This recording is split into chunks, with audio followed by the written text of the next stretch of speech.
Bienvenidos a CBN Noticias. Mi nombre es Marcelo Ravelo Valladares y hoy los acompañaré con las noticias más relevantes del día. Esta mañana, desde las 10 a.m., en el Congreso de la República se debatirá la moción de censura contra el ministro del Interior, Juan Santibáñez, quien es duramente criticado por su desempeño contra la criminalidad. Una cosa ridícula y absurda, ¿no? O sea, no resiste eso, el sol no se puede tapar con un día. El señor debe irse a su casa ya, que vaya a dialogar allá, a pedir culpas si quiere hasta el mismo infierno, pero acá no tiene nada que hacer ya. ¿Qué reflexión le deja que en varias bancadas hayan optado por cambiar la postura que tenían hace unos días, nada menos? Ahora cambiaron de opinión al parecer. Miren, una crítica política, ¿no? Hay fuerzas políticas que han blindado aquí al ministro del Interior y el gobierno. La señora Boluarte es la principal que la ha blindado como sea. El abrazo del oso, ¿no es cierto?, tiene que ver precisamente con sus propias, vamos a decir, complicidades. Y hay fuerzas políticas aquí en el Congreso que han sostenido precisamente a un ministro que no resiste, que ahora quieran pues estampar su firma de verdad, que se ve ahora en la moción de censura concreta, porque de palabras no podemos vivir. Y si en todo caso pues más vale tarde que nunca, y bienvenida a esas firmas que quieran reafirmar la necesidad de devolverle estabilidad, seguridad a los peruanos que siguen muriendo desde el arte, la cultura, los colegios. No podemos seguir así. ¿Están recaudando firmas para una segunda moción de censura contra el señor Santibáñez? Acabo de firmar y completar la segunda moción de censura, ¿no? Con 33 firmas, ¿no?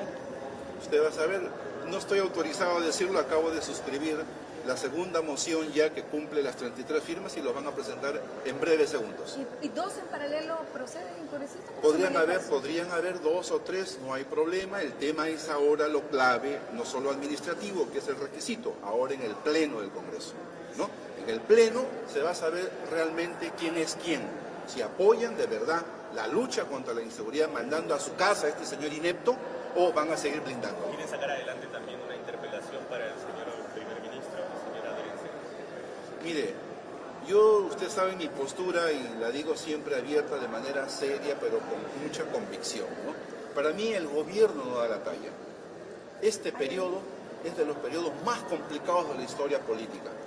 Y yo creo que en el corazón de la gente, congresistas, ministros, altas autoridades, hemos acabado vacados porque no hemos estado a la altura de solucionar y poner por encima de nuestros problemas, ¿no es cierto?, la seguridad y la vida de la gente. Pero este proceso se debe reiniciar con una gran transición democrática, renuncia a la señora Boluarte y un proceso muy transparente para que con el voto ciudadano empecemos a reescribir esta historia tan complicada que hoy golpea y mata a mucha gente en nuestro país. Gracias.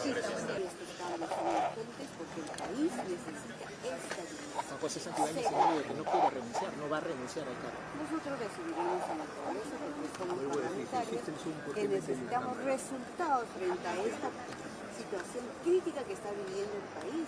No podemos permitir más que sigan muriendo personas.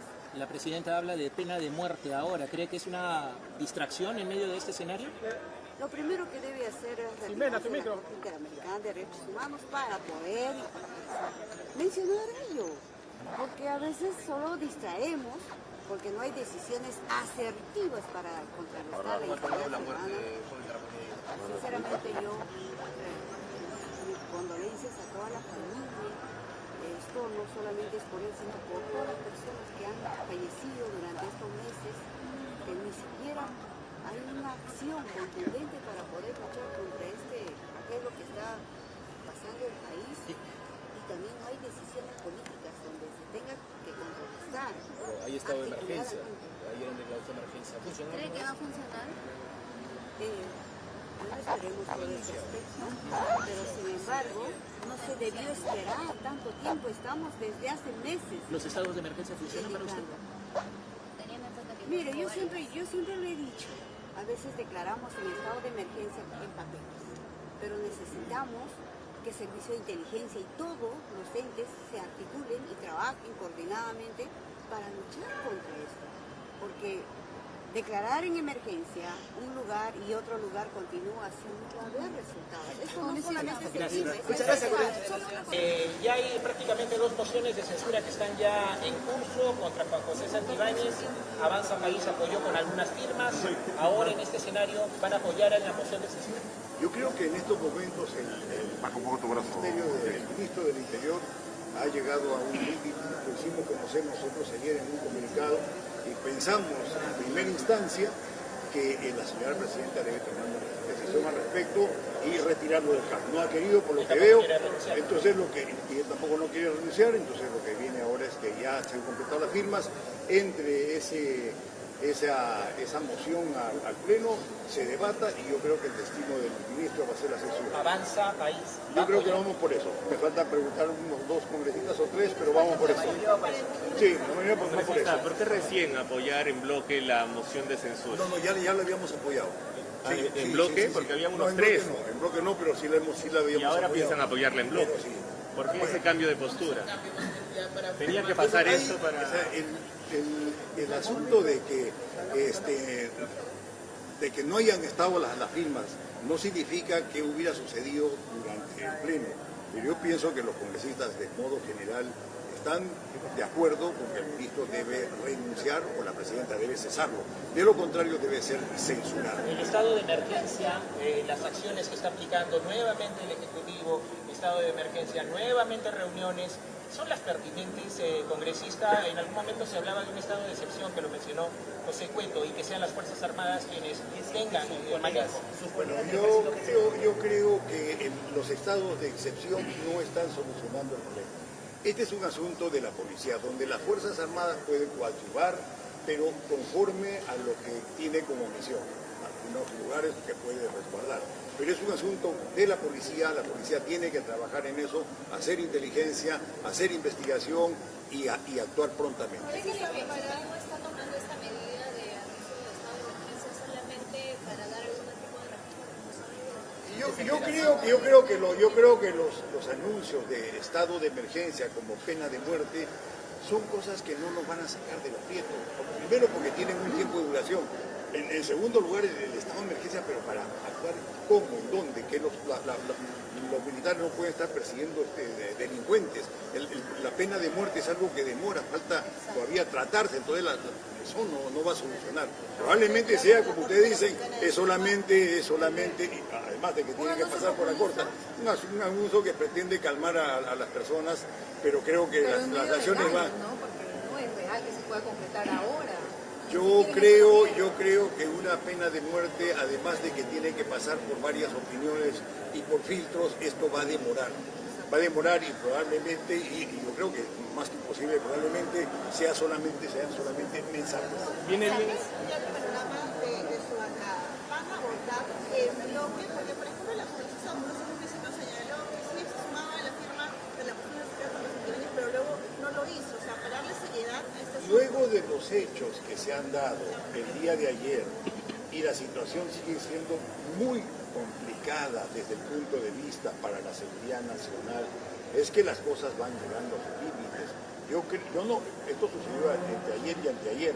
Yo no he podido conversar todavía con los congresistas, perdón, no he podido hablar con ellos, pero como dije hace un momento, pienso que todos van a ir en el mismo sentido. Esa es mi opinión. Pero se esperaron más años para concretar un plan. Gracias. Por otro lado, la presidenta le está mintiendo al país, ya se están conociendo los informes justamente de estas 4 cirugías estéticas a las que se habría sometido. Se ha conocido también información clave que estaba en el celular de la presidenta y que ya está en manos del Ministerio Público, el tema de una casa en los Estados Unidos, el tema de algunas joyas que se compraron también, el tema de las cirugías con estas fotografías. Bueno, todo eso obviamente complica a la presidenta, obviamente también todo eso se constituye en elementos de juicio de cualquier de la naturaleza que tiene un proceso de investigación en fiscalía y que también van a impactar en la parte judicial. Creo que las autoridades deben estar tomando esto, deben estar contrastándolo, luego habrán, ya en el proceso se verán no la certeza de ellos, habrán careos, habrán una serie de asuntos y todo eso debe ser confirmado. Justamente ha contestado a la congresista Norma Yadro ante las críticas de ella de forma directa y ha dicho que por favor justifiquen ya el Congreso y la ley de terrorismo urbano. ¿Usted cree que es la solución? Fíjense, y que volvemos a lo mismo. Todas estas acciones de terrorismo urbano, pena de muerte, estados de emergencia, son asuntos que no se hacen en un momento que se requiere, son acciones más inmediatas, se necesitan estrategias, que la presidenta tome el liderazgo, que diga cómo va a combatir el delito. Y bueno, lamentablemente, porque como dicen, alguien que reemplace, aunque creo que sí que reemplace, es que tiene que dar un movimiento que haga las formaciones directas y trabaje directamente con la policía. Si tiene que retirar a alguien, que lo haga, pero tiene que actuar directamente. ¿Ya ha terminado ya el tiempo del premier? También debería haber un cambio en el premier. Bueno, no voy a hablar sobre eso porque todavía está... Permítame consultarle, por favor, en el contexto que nos encontramos, el congresista Jorge Flores Ancachi celebra su cumpleaños e invita a un ministro del que justamente se debía definir su futuro, por lo menos político, en el Parlamento Nacional. El congresista Flores Ancachi, celebrado su cumpleaños ese día, ha invitado al señor Santibáñez a su cumpleaños. Bueno, yo creo que este es un asunto que el mismo congresista debería responder. Bueno, si fuera mi caso, no lo haría. Esa es cuestión de... Congresista. Debe tenido alguna razón. Pero no digo en mi caso, congresista, va a definirse el futuro del señor Santibáñez aquí. Sobre eso no puedo manifestarme. Yo sí puedo decirle que si fuera mi caso, no lo haría, no lo invitaría. ¿Por qué no lo es más, haría? ni siquiera, porque es obvio, estamos en aflicciones, estamos en las críticas, hay cuestionamientos, no, es todo un asunto que creo que se tiene que tener. Congresista, Sí, el congresista que responde. sobre el tema.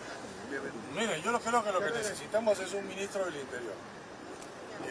En medio de una guerra no se puede despedir al general. Es como que en la batalla de Arica hayamos decidido votar al coronel Bolognesi, ¿no? La pregunta es, ¿a quién ponemos? ¿Cuál es la propuesta en este momento? Si lo que tenemos es una situación de inseguridad ciudadana, que la tenemos, y si consideramos que es responsabilidad de la inacción del Ministerio del Interior, la pregunta es, ¿qué ganamos removiendo al Ministro del Interior ahora? Pero si en una guerra el general no funciona, también tendríamos que tomar estrategias, si no terminamos perdiéndola. Y parece que le estamos perdiendo en todo caso, congresista.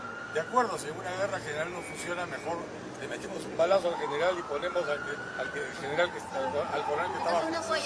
Pero en este momento no es una reflexión que quiero hacer. Evidentemente mi partido ha propuesto la renuncia del ministro del Interior, pero la bancada está compuesta por 21 personas. La renuncia no es Pero por la renuncia o censura. ¿Ayer el comunicado fue del CEN del partido o fue con bancada incluida? ¿Ustedes no les avisaron? Es el partido. El partido incluye todos los estamentos de la institución. Ahora, pero usted señala de que es la renuncia.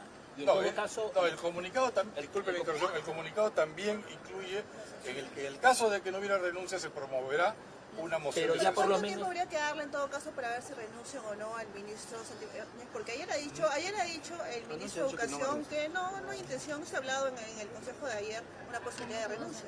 Bueno, yo creo que hay que esperar a que... ¿Cuánto más habría que esperar? No es que es por muerte. ¿Hasta cuándo? No es por muerte porque cuando tengamos un siguiente ministro del Interior y otro, seguirá lamentablemente habiendo muertes. Tenemos un problema de 1 millón de personas nuevas que han llegado al país, muchos de ellos son delincuentes y tienen metodologías delincuenciales distintas a las que hemos tenido los peruanos. No hay responsabilidades políticas que asumir en Sí, esas pues, alturas. pero no podemos estar cambiando de entrenador de fútbol cada vez que perdemos un partido. A mí no me parece, discúlpeme, déjeme expresar mi opinión.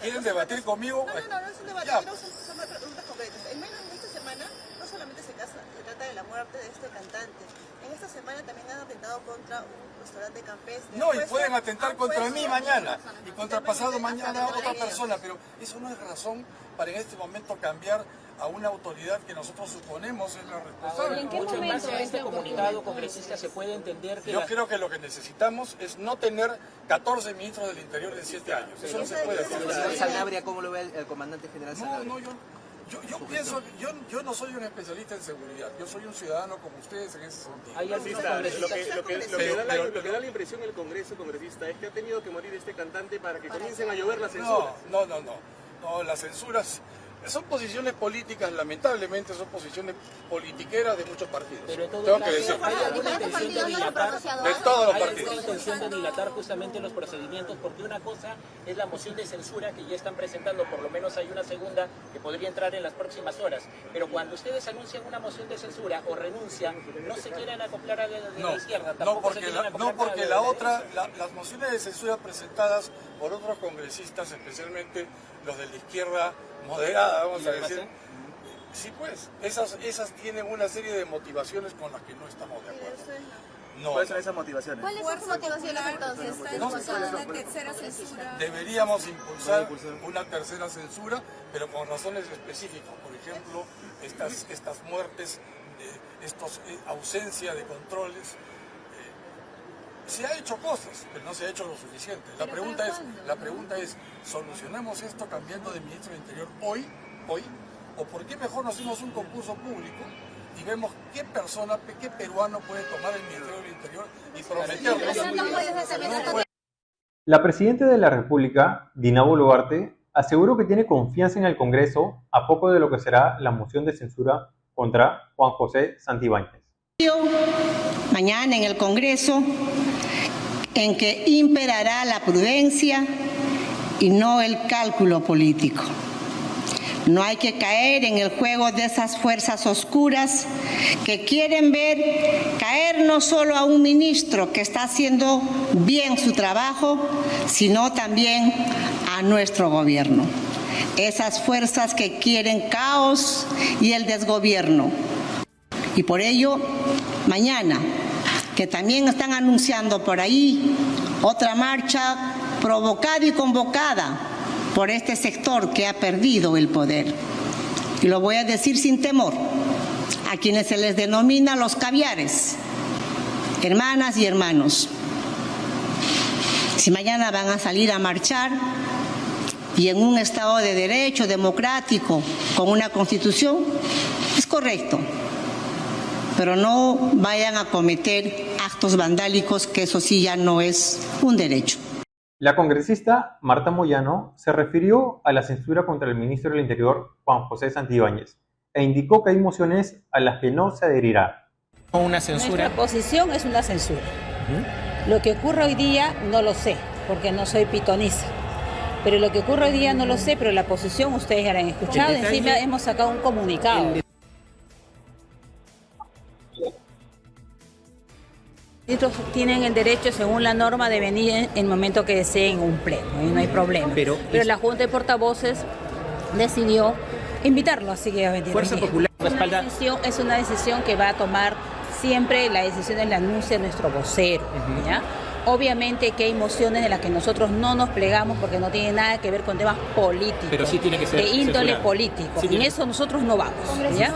Alguien que quiera estar contra alguien simplemente por el tema político, eso no apoyamos. Ahora, la congresista Susel Paredes estaría denunciando que el ministro del Interior, Juan José Santibáñez, estaría recibiendo congresistas y asesores para conseguir votos en contra de su moción de censura.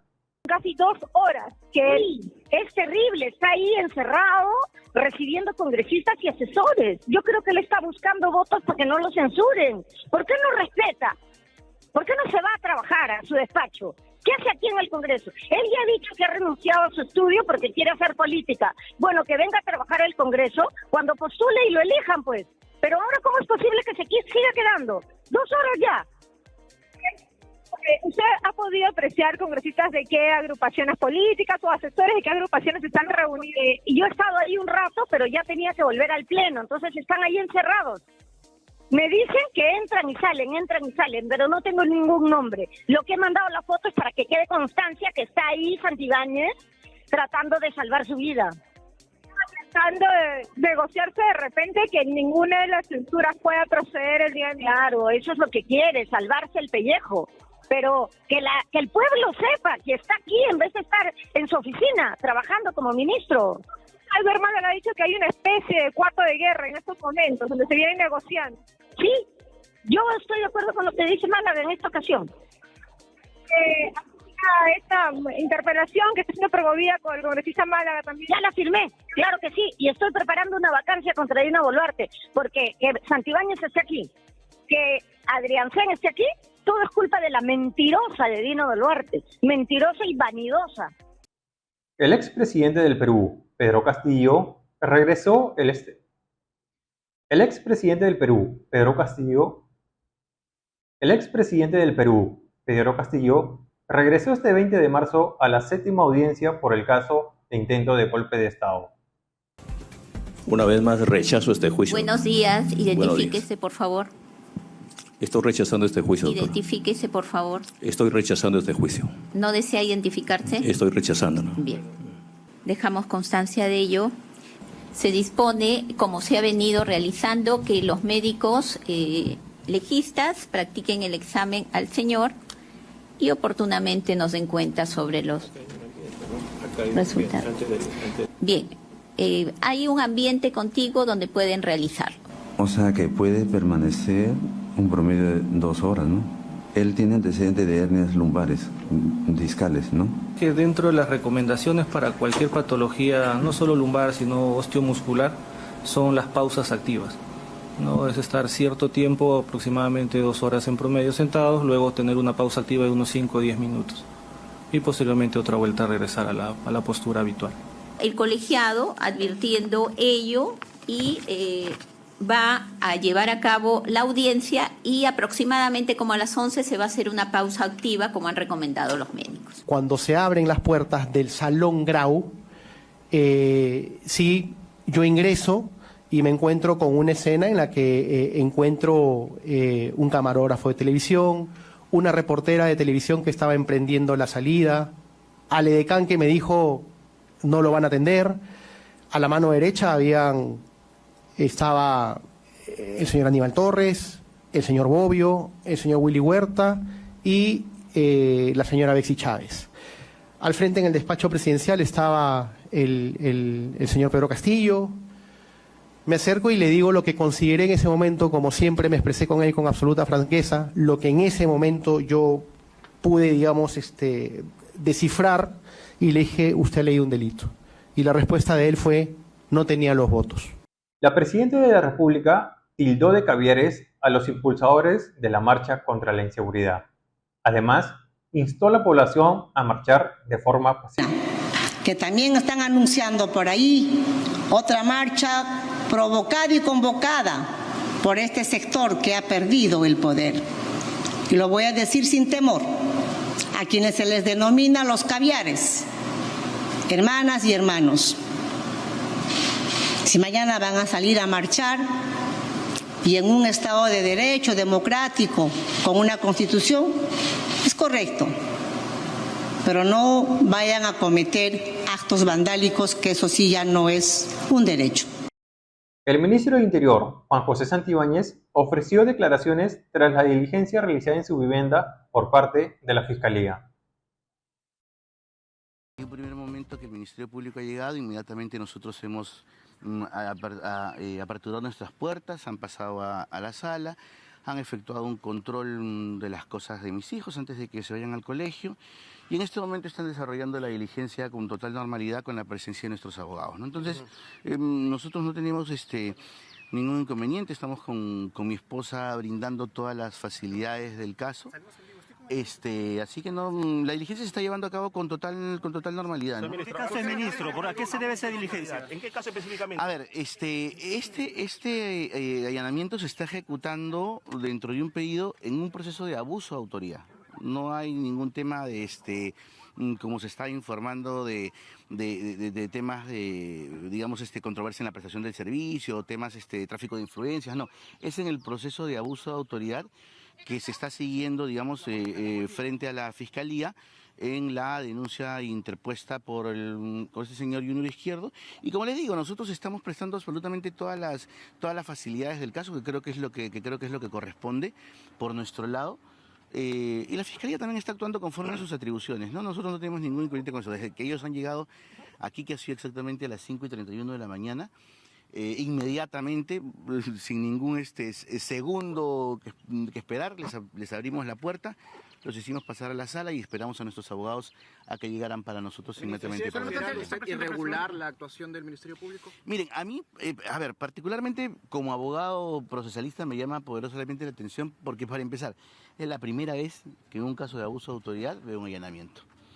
Caso de abuso de autoridad en donde en realidad pues existen muchas cosas, digamos, por dilucidar, y es la primera vez que yo advierto este tipo de medidas, porque ese tipo de medidas son medidas cautelares que tienen que ver especialmente con la inviolabilidad de domicilio y con la información que uno pueda tener dentro digamos, en este caso, de un hogar. Y en segundo término, sí me llama poderosamente la atención porque al hacer lectura de la resolución, uno puede advertir que el grave y fundado elemento de convicción que ha presentado la Fiscalía son las declaraciones de 2 supuestos testigos protegidos sobre los cuales no ha existido ninguna corroboración, o sea, simplemente han dicho chismes y cosas que son irreales, y en base a eso, que no ha tenido ninguna corroboración, se genera esta diligencia, que este caso que es un allanamiento domiciliario. Entonces, eso sí es lo que llama por eso, es como que para que lo pueda entender la población, es como que cualquier persona de repente ligada a un ciudadano diga, ese señor presumo que esconde artículos robados. Y no hay ningún acto de corroboración, ninguna constatación, ninguna declaración, ningún llamado o pregunta a quienes están incluso citados por los supuestos testigos protegidos. ¿No es por el tema de los audios? Sí, explíquenos bien eso, por favor, ministro, ¿no? A eso voy. Por eso. No de las supuestas coimas. No, porque en realidad, por el tema de las supuestas coimas, no hay absolutamente ningún caso aperturado. Esa declaración de testigos presumiblemente protegidos se ha dado dentro del cuaderno, conforme estoy leyendo en la resolución judicial, dentro del cuaderno de abuso de autoridad. Entonces, para mí, yo les digo una cosa, yo soy un abogado viejo, 25 años de experiencia. Esta en realidad pues, es un manotazo de abogado y una treta de la Fiscalía de la Nación, en realidad, para generar una diligencia con un documento o con unas supuestas declaraciones de testigos protegidos, porque no tenía mayores argumentos para poder hacerlo, y por eso es que lo hace dentro del cuaderno del delito de abuso de autoridad. Entonces, pero finalmente, como les vuelvo a repetir, es un trabajo. Entonces, ¿qué le han notificado a usted allá adentro? No, esta medida, como les refiero, responde a un mandato judicial por una solicitud del Ministerio Público, en donde la intención, dice, es encontrar artefactos electrónicos o de comunicación que puedan de alguna u otra manera relacionarse o vincularse con el delito de abuso de autoridad. Sácame una duda, señor ministro, ¿por qué no hay policías dentro de la vivienda? Si el allanamiento usualmente, o sería lo correcto que haya policías dentro de la vivienda. Fíjese, y yo le agradezco mucho la pregunta, porque para que ustedes puedan ver la disposición que hemos tenido con mi esposa en que la diligencia se lleve a cabo. De acuerdo al Código Procesal se establece que este tipo de diligencias tiene que llevarse a cabo con personal del Ministerio Público y con personal de la Policía Nacional del Perú. Si yo hubiera querido ejercer otro tipo de derecho, simplemente hubiera cerrado mi puerta y hubiera dicho que no haya personal policial, yo no abro mi puerta y se acabó el problema, porque podría ser parte de un derecho de defensa. No obstante, cuando yo bajé y abrí la puerta, el señor fiscal me informó que solamente tenían la presencia de miembros del Ministerio Público y asistentes fiscales, y sin ningún problema le abrí la puerta de mi casa, los dejé pasar para que puedan practicar la diligencia. ¿Por qué no notificaron a la policía? No, ya mayores explicaciones sobre ese tema no hemos tenido. Lo que nosotros hemos brindado son todas las facilidades para que la diligencia pueda llevarse a cabo. ¿Qué va a pasar con el viaje a Bruselas? ¿Perdón? ¿Qué va a pasar con el viaje a Bruselas? No, es que el viaje a Bruselas no se interrumpe. Yo quiero informarles algo. A ver, el viaje a Bruselas es una invitación porque es una reunión de todos los ministros del Interior del mundo. No es una reunión, nos reunimos todos los ministros del interior del mundo para establecer justamente protocolos y mecanismos de lucha contra la criminalidad transnacional. Se van a adoptar acuerdos importantes justamente para combatir las organizaciones criminales a nivel transnacional, los medios de financiamiento, se van a adoptar medidas con otros ministros del Interior, por ejemplo Europa, particularmente yo tengo ya pactada una cita con los ministros del Interior de Brasil, de Paraguay, de Argentina, con los representantes de Argentina, con el señor Foric de Argentina, y con otros ministros más, especialmente por el tema de nuestras fronteras y la forma como nosotros también tenemos que protegernos en este caso. Y es una invitación que se generó hace más de mes y medio y la autorización también se gestionó hace más de 15 días. Lógicamente las resoluciones salen siempre con fecha anterior a los viajes porque los ministerios se encargan y se encargan a otros ministros y que son los que están a cargo de esas carteras. La subdirectora en ese entonces de comunicación, bueno, lo salió a desmentir prácticamente, esto lo anunciaron a la hora que se presentó usted en esta entrevista en Cuarto Poder. ¿Puede ahora decir y señalar ante la población que nos está viendo en estos momentos cómo usted obtuvo este guión, cómo usted tuvo esta nota antes de ser emitida? A ver, con respecto al tema de la directora de ADIRCON del ministerio, después de la entrevista nosotros nos hemos reunido y ella me ha manifestado que en ningún momento ha salido a desmentir nada. Y cuando yo justamente le he hecho la pregunta, ella me ha referido: disculpe, ministro, soy periodista y guardo mi fuente. Entonces, ustedes como periodistas perfectamente saben que guardan sus fuentes. Yo respeto mucho su tema profesional y al advertirme ya que su fuente la va a resguardar, y es un tema que yo no le he exigido. ¿Ella recibe el informe a través de ella? Yo recibo el informe justamente a través de ella, pero como les vuelvo a repetir, ya ella me ha manifestado, cuando yo justamente le hice referencia y me dice, ministro, discúlpeme, yo voy a reservar mi fuente de información porque es su derecho y lógicamente como profesional yo ¿Ha renunciado? ¿Perdóneme? ¿Ha renunciado? No, en absoluto, no ha renunciado. Después del reportaje nosotros nos hemos reunido, hemos trabajado y hemos visto justamente las líneas de comunicación para esta semana. Entonces, ¿qué miente, pero ministro, no la es directora lo adecuado, no, en lo absoluto. A ver, yo no estoy diciendo... Pero no es lo adecuado, ¿no? Usted tiene la nota periodística. Yo trabajo en ese canal, tiene con pauta, con gráficas, con todo lo que hace un reportero para presentar, ¿no?, esa nota y se edite, ¿no? Eso a todas luces está mal. A ver, pero te vuelvo a repetir lo que dije ayer. Entonces, yo estoy respetando el tema de lo que me informa mi DIRCON y lógicamente a ella le llega de algún lado.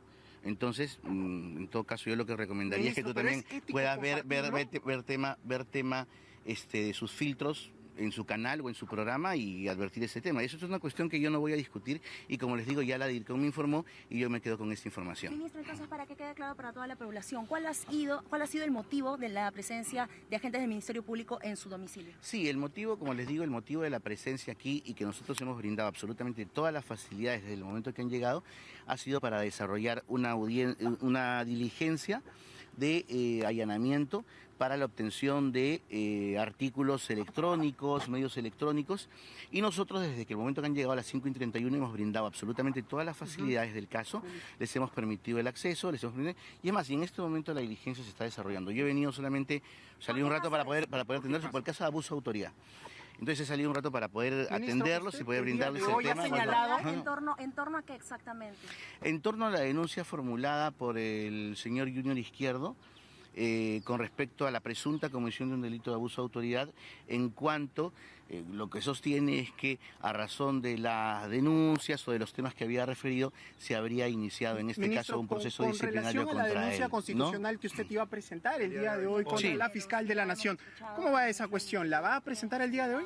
Sí, a ver, nosotros la denuncia constitucional que nosotros hemos referido que se va a presentar se hace a través de la Procuraduría, porque lo presenta la institución. ¿Y por qué lo presenta la institución?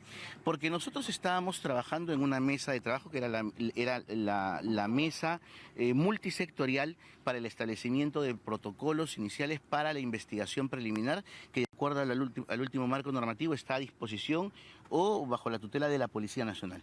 En base a esto se había hecho una mesa de trabajo con diversos organismos, el Ministerio de Justicia, Poder Judicial, Ministerio Público, Policía Nacional, para poder establecer, como reitero, los protocolos. De un momento a otro, la fiscal de la Nación, eludiendo sus responsabilidades, eludiendo su obligación constitucional, eludiendo lo que establece la normatividad adjetiva, resuelve mandar un oficio y decir que no se vuelve a sentar más a razón de que interpuso una demanda constitucional ante el Tribunal Constitucional, y mientras que esto se resuelva, simplemente la señora... Y entonces eso es un incumplimiento de funciones, porque nadie puede negarse a cumplir la ley mientras la ley no sea declarada inconstitucional o no sea observada por el Poder Judicial. Ministro, quizás a la población en estos momentos le queda un poco de dudas sobre, usted ha señalado por un abuso de autoridad. ¿De qué tipo se refiere? ¿Por qué motivo dice que se lo están allanando? ¿Podría detallar, por favor, este tema? Sí, cómo no, fíjese. Lo que sucede es que esta persona, que es el señor Junior Izquierdo, lo que ha denunciado es la supuesta comisión del delito de abuso de autoridad, alegando que por el hecho de haber supuestamente compartido un audio en el que presumiblemente estaría manteniendo conmigo, a razón de esto se le inició un proceso disciplinario para darle de baja. Entonces, esa es la imputación. En base a esa imputación, que es el abuso de autoridad, es que se genera todo este tema, ¿no? Entonces, nosotros, como les digo, ¿usted no pidió nosotros no, en lo absoluto, porque de acuerdo a la ley 3714, que es la ley de régimen disciplinario, el ministro del Interior no tiene ninguna injerencia en ningún proceso disciplinario y los procesos solamente pueden aperturarse a instancia de la Inspectoría General de la Policía Nacional de Perú o la Oficina de Asuntos Internos del Ministro del Interior, donde, como reitero, el ministro del Interior no tiene ningún tipo de injerencia. Además, y le agradezco la pregunta, resulta sospechoso porque justamente revisando la resolución judicial advierto que el señor sostiene que se le ha iniciado un proceso disciplinario el 2021, que efectivamente tiene un proceso disciplinario presumible por la presunta comisión de un tema de secuestro contra un investigado en un proceso que él tenía a su cargo, y que viene el año 2021 y yo recién soy ministro del 2024. Entonces, hay diversas cuestiones que ya creo que en su oportunidad se van a aclarar, pero lo importante aquí, y lo que quiero dejar constancia y muy, muy claro, esa es la razón por la cual he salido justamente a atender a la prensa, es que desde el momento que el Ministerio Público se ha hecho presente aquí a mi domicilio, que son las 5:31, inmediatamente tocaron el timbre, inmediatamente los hicimos pasar, estuvieron en mi sala esperando la presencia de mi abogado, conjuntamente con mi esposa y mis hijos, esperando la presencia de mi abogado, y llegando a mi abogado se ha iniciado ya la diligencia. Entonces, nosotros no tenemos hemos brindado todas las facilidades, como lo informamos en su oportunidad en el documento que compartimos, y en este momento se está llevando a cabo la diligencia. Solamente salí un poco para informarles sobre los hechos que están aconteciendo, y bueno, y ahora voy a pasar para continuar con la misma, ¿no? Sí, eso es algo que justamente con mis abogados lo estamos evaluando por una sencilla razón, porque nosotros hemos presentado, o sea, a través de mis abogados, una tutela de derechos ante la Corte Suprema de la República, y la Corte Suprema de la República ha señalado fecha de audiencia para el 6 de marzo. ¿Y por qué se ha presentado la tutela de derechos? Porque lo que nosotros estamos cuestionando justamente son los procedimientos que se han dado en estas dos carpetas de investigación, que es en la 203 2024 y en la 12 2024. Mi defensa siempre ha sostenido que estas son dos carpetas que debían estar unidas a razón de la calidad de aforado que tenemos como ministros. Entonces, ante este pedido, que ha sido desestimado en este caso, porque si no estaríamos hablando de reiterados protocolos que en realidad no tendrían por qué ejecutarse o practicarse. A razón de este hecho y lo denegado por la Fiscalía de la Nación, mis abogados han presentado la tutela de derechos ante la Corte Suprema de la República, y que se va a llevar a cabo el 6 de marzo. Entonces, una vez practicada esa diligencia en donde mis abogados sustentarán justamente los argumentos por los cuales han solicitado, en este caso, la unificación de las carpetas, y ante la probabilidad de que la Corte Suprema, al declararlo fundado, genere que las investigaciones se caigan con respecto a una de ellas, es que hemos decidido por el momento esperar lo que resuelva la Corte Suprema y luego determinar el tema. Durante su presentación en el Pleno, el ministro del Interior, Juan José Santibáñez, aseguró que recibió un Mininter destrozado. En particular, los alcaldes han sido parte de la estrategia desplegada en los estados de emergencia, asumiendo un imprescindible rol como autoridades que entienden que, para tener resultados, todos tenemos que estar involucrados. La seguridad es un esfuerzo conjunto, y cada paso se ha dado con el firme propósito de devolverles la tranquilidad a la ciudadanía. Debo reconocer, nuestro mensaje no ha logrado evidenciar todos los esfuerzos y el trabajo que hemos realizado, no solo porque el Ministerio del Interior y la Policía Nacional han desplegado sus grandes esfuerzos en la lucha contra la criminalidad, sino que ese mensaje probablemente no ha llegado. Somos conscientes que en estos 10 meses de gestión, los esfuerzos en la lucha frontal contra el crimen probablemente han sido insuficientes. Sin embargo, hemos sentado las bases para lograr este objetivo tan allegado a todos los ciudadanos. Señores congresistas, cuando este ministro recibió el Ministerio del Interior, recibió un ministerio destrozado. El 85% del parque automotor no funcionaba. Teníamos una Policía Nacional sin leyes que la protejan. Teníamos una Policía Nacional sin armamentos. Teníamos una Policía Nacional sin chalecos antibalas, sin abogados que pudieran patrocinar a los policías cuando eran denunciados por las organizaciones criminales. Y es más, teníamos una policía con sueldos ínfimos. Como refiero, hemos sentado las bases para lograr un objetivo en la lucha contra la inseguridad. Hoy, ese 85% se ha reducido a un 42% con más de 3.700 unidades nuevas, adquiridas, donadas, compradas, obsequiadas, entregadas por la empresa privada, pero finalmente 3.700 unidades nuevas. Hemos comprado después de 40 años el armamento que la policía necesitaba, más de 7.200 fusiles y más de 31.000 pistolas. El primer lote llega en 20 días. Hemos comprado los chalecos antibalas, hemos entregado a la Policía Nacional y gracias a este Congreso de la República un marco legal que los protege frente a cualquier enfrentamiento. Y hemos entregado también a la Policía Nacional 200 nuevos abogados asimilados encargados de la defensa del personal injustamente procesado por hacer frente a la lucha contra las organizaciones criminales y por abatir a los delincuentes. Y claro está también el aumento remunerativo que ha significado un 48% adicional de la remuneración consolidada después de 12 años. El ministro del Interior también indicó que la crisis de inseguridad se debe a las decisiones de gestiones anteriores.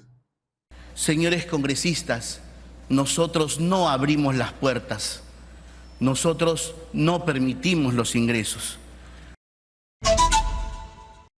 El Perú enfrenta un contexto de creciente inseguridad, un fenómeno que viene afectando a toda América Latina y que se ha visto agravado por dinámicas migratorias que fueron permitidas por gestiones pasadas, así como el ingreso y la expansión de redes delictivas transnacionales. Señores congresistas, nosotros no abrimos las puertas, nosotros no permitimos los ingresos. La criminalidad ha evolucionado sin freno ni respuesta a gestiones por las gestiones previas. Sus prácticas se han sofisticado y sus estructuras se han fortalecido, generando un impacto sin precedentes en la sociedad. El crimen que más golpea a los peruanos hoy es la extorsión, un delito que no es nuevo en nuestro país, problemática que se ha incrementado desmesuradamente a raíz de las malas decisiones políticas de apertura migratoria sin control. Desde hace más de 20 años, la extorsión ha ido expandiéndose en todo el territorio nacional, afectando principalmente al norte del Perú. Sin embargo, por años, los diferentes gobiernos prefirieron mirar a otros lados, dejando pasar el problema y permitiendo su avance.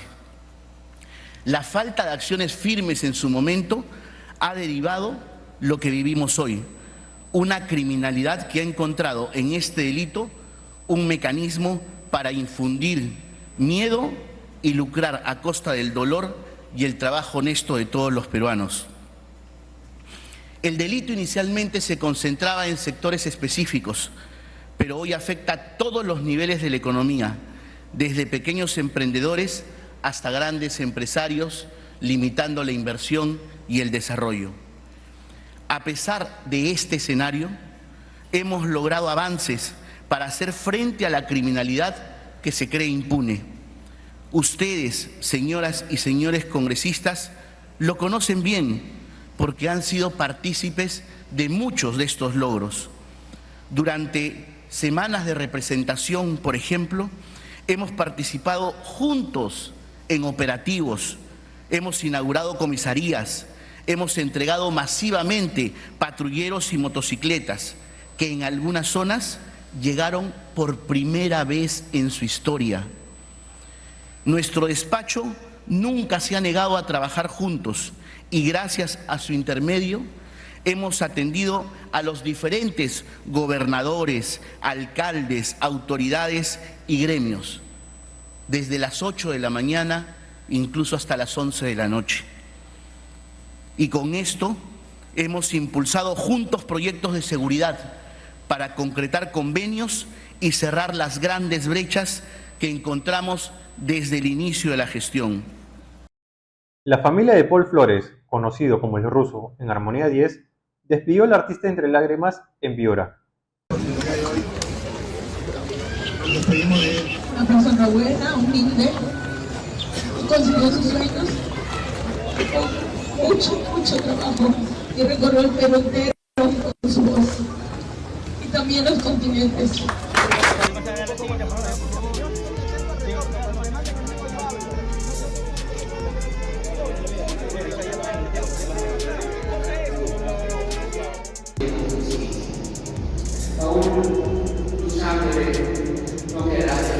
La Educación, Morgan Quero, expresó su pesar tras la muerte de la profesora Mónica Vergara, quien perdió la vida al extraviarse en la neblina mientras intentaba llegar a pie a su centro de labores. Quiero primero lamentar el sensible fallecimiento de una docente rural en el norte de nuestro país, que para ir a cumplir su misión como un soldado más de la patria, tuvo que desplazarse a pie, corriendo riesgos. No era tan necesario, pero lo hizo, puso todo de su parte y lamentablemente hemos tenido la terrible noticia de su fallecimiento. Por eso pido un minuto de silencio para Mónica Vergara, docente del norte del Perú, docente rural, que queda en nuestra memoria. Tras el incendio ocurrido el 3 de marzo, vecinos y afectados expresan su preocupación por la demora de la remoción de escombros y la persistencia de focos de fuego. No nos abandonen para nada, que manden maquinaria. ¿Hasta cuándo ya vamos a seguir así? Pero si no nos envían maquinarias para tumbar esta parte de acá, no hay acceso, ¿no? No hay acceso para retirar todo esto. Si no retiran esto de acá, esto no lo paga nadie. Vecinos de quintas colindantes a los almacenes consumidos por el fuego en Barrios Altos piden no ser olvidados. El Cuerpo General de Bomberos pidió calma a los afectados. Nos vamos a mantener ahí con servicios durante las 24 horas del día. Lo único que podríamos hacer es dejar mínimo una máquina, ¿no? Pero retirarnos totalmente no lo vamos a hacer. Entre lágrimas, vecinos de casonas ubicadas a metros de la zona de emergencia se muestran desesperados. Porque no dormimos, no comimos, todos los días estamos en lo mismo. ¿Hasta cuándo vamos a vivir? Desde el 3 de marzo, mira qué día estamos. Adultos mayores no han sido reubicados y aún respiran el humo tóxico. Exigimos a las autoridades competentes el apoyo urgente para dar solución a este siniestro mediante alguna empresa especializada en apagar estos tipos de combustibles altamente inflamables.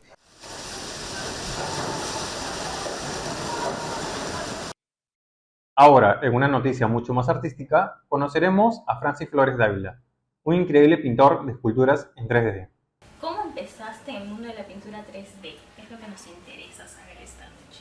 Bueno, he empezado en realidad hace poco, más porque a partir de que mis amigos se consiguieron sus impresoras, vi una oportunidad como para emprenderme en el mundo del pintado. Y bueno, me gustó y ahí empecé. Siempre me ha gustado lo que es pintar todo lo relacionado al arte. Cada vez que pinto siento que me desestreso y yo, bueno, si es que falta lijar, lo lijo. Una vez que ya tengo las piezas limpias, les echo primer, que es una capa base para poder pintar. Luego de ello, bueno, voy empezando con la base de los colores y ahí voy añadiendo más colores, así capa por capa.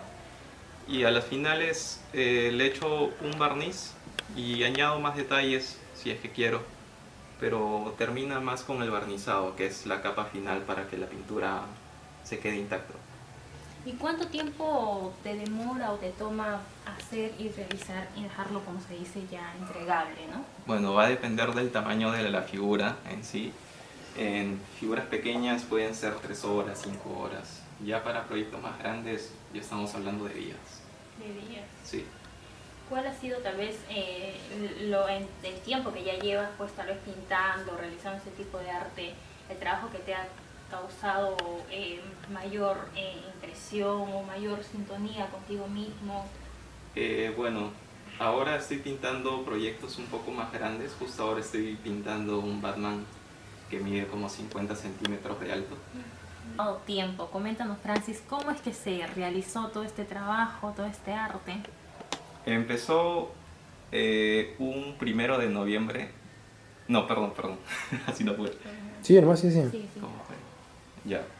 Empezamos con un amigo el tema de la impresión, un 1 de octubre que se imprimió todo el modelado más o menos en una semana.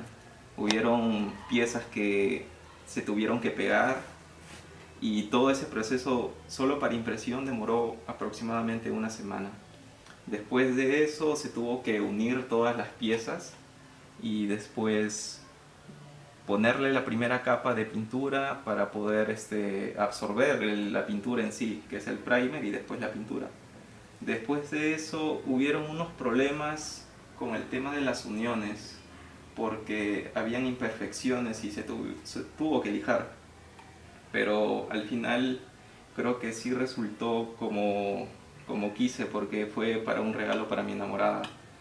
Y todo ese proyecto duró aproximadamente un mes, porque el tema de pintado a veces no fue como el que se quiso, y así se usó también pintura en spray, también pintura con pinceles, y al final creo que fue un proyecto donde se aprendió mucho, porque en el tema de las uniones, cuando es una impresión por partes, sí se tiene que tener un poco más de cuidado para que las piezas se encajen a la perfección y no queden bordes o superficies que a veces pasan en el tema de las impresiones.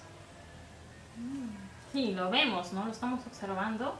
Ha quedado, creo, bastante pulcro, por decirlo así. ¿Qué dijo la enamorada? Bueno, le gustó. En realidad fue una sorpresa. Ella no lo sabía. Y yo sabía que le iba a gustar porque es su Pokémon favorito. Ella no tenía idea de lo que estaba haciendo. Por eso es que el proyecto se empezó desde un mes de anticipación. Ahora, lo que todo el mundo quiere saber, quizás a la hora de que va a ver esta entrevista, es saber cómo puede contactarse contigo, Francis. ¿Cómo encuentra tus redes sociales? Por favor, detállanos cada Bueno, una de estas. por ahora solo estoy manejando mi página de Instagram, que es @banzer. Solo así, @banzer. Ahí estoy subiendo los procesos de los pintados que estoy haciendo, y ahí están las fotos de las impresiones que ya tengo hechas. Ahí están los trabajos terminados.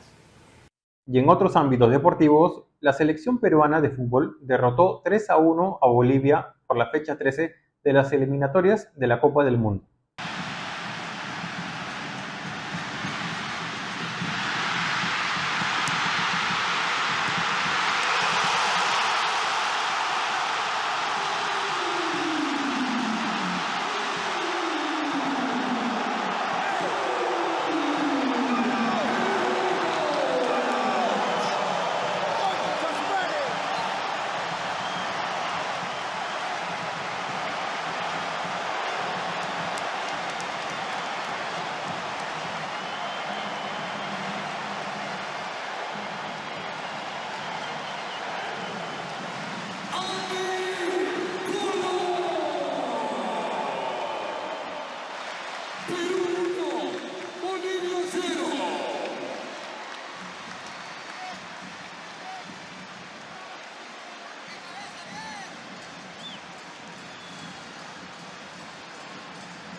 Y así cerramos esta edición de CBN Noticias. Gracias por acompañarnos. Recuerden que la noticia no se detiene y aquí estaremos para informarles sobre la actualidad. Nos vemos en una próxima edición.